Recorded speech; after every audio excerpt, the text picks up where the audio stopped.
Pessoal, beleza? Tudo bem? Tudo jóia com vocês? Voltamos aí para mais uma aula nossa aí, nosso curso de História completo, nosso CHC.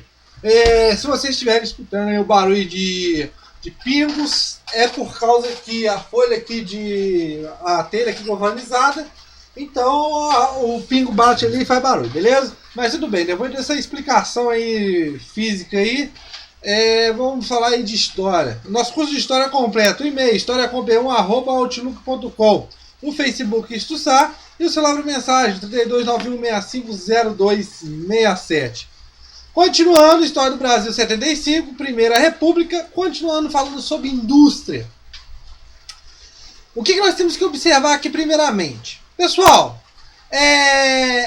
nós teríamos uma dificuldade primeiramente na nossa indústria, que nós vamos observar aqui e falar um pouco sobre as outras indústrias que vão nascer. É interessante porque a dificuldade de transporte, ou seja, há uma dificuldade muito grande na expansão dessas indústrias. Tranquilo, pessoal? Beleza? Num primeiro momento. Mas a partir de 1920, com as ferrovias e rodovias, no centro-sul, no sul do Brasil, você observa que elas vão se instalar ali, preferencialmente por causa dessa articulação, e principalmente também por causa do grande mercado consumidor. O Nordeste, pessoal, ele vai ficar mais pro lado dos produtos importados, por causa da aproximação ali e tudo mais com o Oceano Atlântico. Ok? Beleza? Outra coisa que nós temos que observar, a falta de energia elétrica. Isso diminuiu e muito a nossa produção e a qualidade dos nossos produtos, tranquilo? Porque aqui nós temos ainda energia hidráulica e entre outras coisas. Claro que antes de 1930, nossos aproveitamentos e vamos dizer aí, utilização do nosso recurso, do nosso potencial hidroelétrico ainda era pequeno. Tranquilo, pessoal? A deficiência técnica. O que eu quero dizer com isso aqui? O maquinário. Pessoal, no caso do maquinário, faltava din-din, faltava capital para as pessoas terem máquinas mais avançadas, vamos dizer assim, na época. Então, consequentemente, com essa falta de capital, o maquinário era mais precário. Então você tem produtos de baixa qualidade competindo aí com maquinários aí de indústrias exteriores, tranquilo? E a mão de obra, uma mão de obra que não era especializada. Como eu já falei para vocês, a mão de obra especializada, pessoal, vai se dar muito com os imigrantes. E também o caso da direção técnica, que não era especializada. Muitas indústrias, como eu já falei para vocês, eram financiadas, eram criadas por fazendeiros. Aí no caso aí do café. Esses fazendeiros, vendo a crise e a desvalorização, com esses capitais que eles tinham em mãos, eles investem em indústrias, mas só que suas dificuldades de direção, isso também prejudica muito a produção dessas indústrias, ok? E qual que é a saída para essas deficiências todas que o governo tenta tomar, principalmente após a Primeira Guerra Mundial? É o que? As chamadas indústrias subsidiárias no Brasil. Exatamente isso, as chamadas indústrias subsidiárias do Brasil. Pessoal, eu quero só ver se eu não estou esquecendo nada. Não estou esquecendo nada, não. Continuando.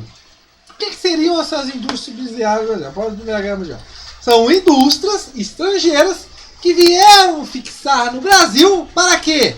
Para ter suas filiais aqui. Então o governo começa a dar a essas indústrias o apoio para que elas se fixem aqui dentro do Brasil, tranquilo? Aí nós temos o caso aí da Souza Cruz de cigarros, mas na verdade é uma empresa pelo nome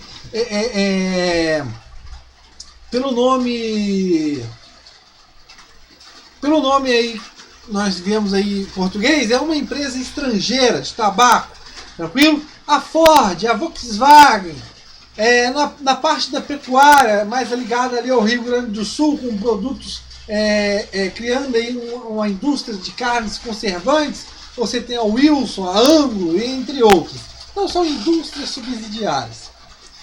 Agora, pessoal, vamos falar na fabricação de máquinas. Ou as chamadas indústrias chaves. O que eu quero dizer com isso, pessoal? Para a gente fabricar um maquinário, uma máquina para essas indústrias, qual que é o principal componente? O ferro, exatamente isso, muito bem. O ferro, não é o plástico.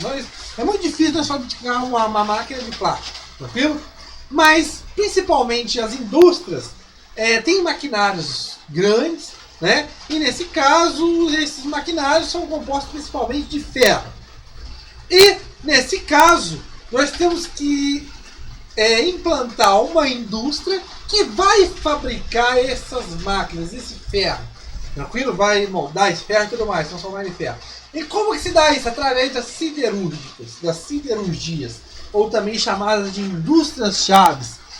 E nós tínhamos o caso, o ferro, como eu já falei para vocês.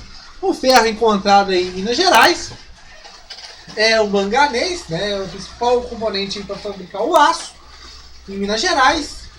Geografia, se eu estiver errado, chamado quadrilato ferrífero. E o carvão. Para quê? O carvão para servir de combustível para os altos fornos, né, as caldeiras, para conseguir fundir esse ferro. Ou seja, em Santa Catarina nós temos essa descoberta desse carvão. Tranquilo, pessoal? Então nós temos as siderúrgicas.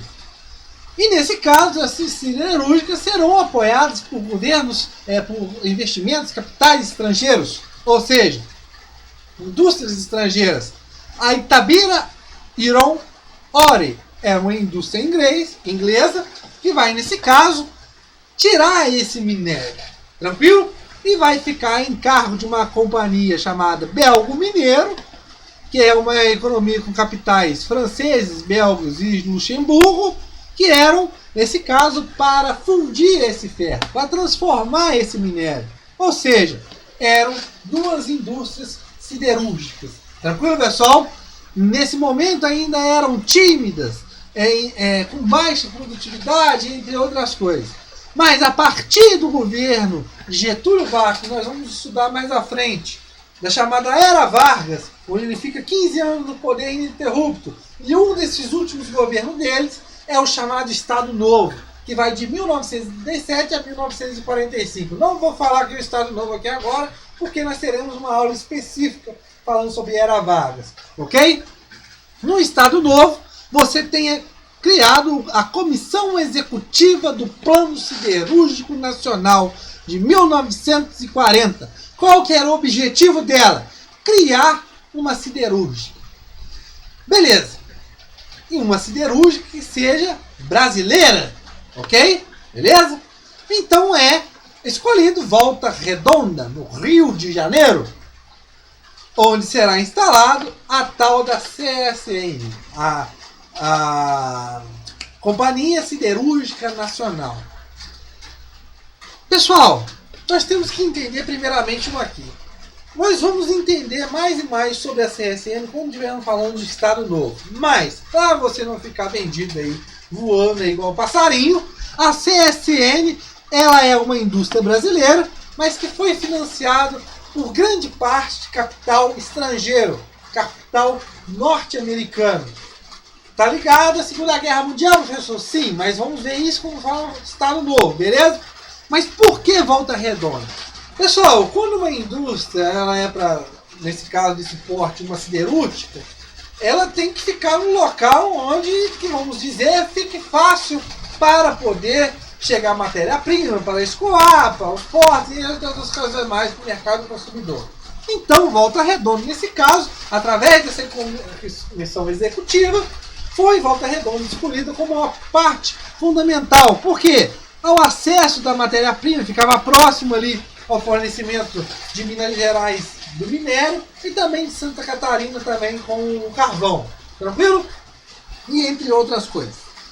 Em 1942, pessoal, nós temos a criação da Companhia Vale do Rio Doce, ou seja, a CVRD, né? Onde você observa o quê? Que recupera. Recupera como assim?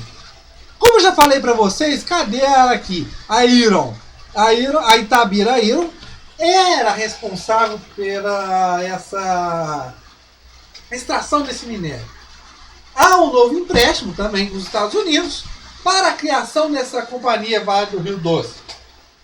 Que nesse caso, ela vai o quê? Recuperar essas jazidas de minério que eram antes exploradas pela Itabira Iron. Tranquilo, pessoal?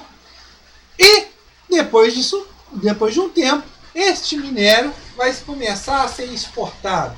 Pessoal, nós temos grandes jazidas de minério no mundo. Nós temos a Rússia, nós temos o Brasil, entre outros lugares. Mas o Brasil vai começar a exportar grande parte desse minério para outros países, como Japão, Alemanha, Estados Unidos, entre outros. Beleza? E em 1954, dando um pulo mais na frente, na nossa parte da indústria, nós temos criado a chamada Petrobras. A nossa companhia de exploração de petróleo. Tranquilo? Então o petróleo agora ganha destaque com a chamada Petrobras. Onde esse petróleo também, se eu não me engano, a partir de 1970, vai ser a grande exploradora de petróleo dentro da América Latina. Tranquilo? E também esse petróleo será exportado. Então, chegando na nossa última parte aí sobre indústria, na nossa próxima aula falaremos mais alguma coisa sobre o quê? História do Brasil. Beleza? Um abraço aí.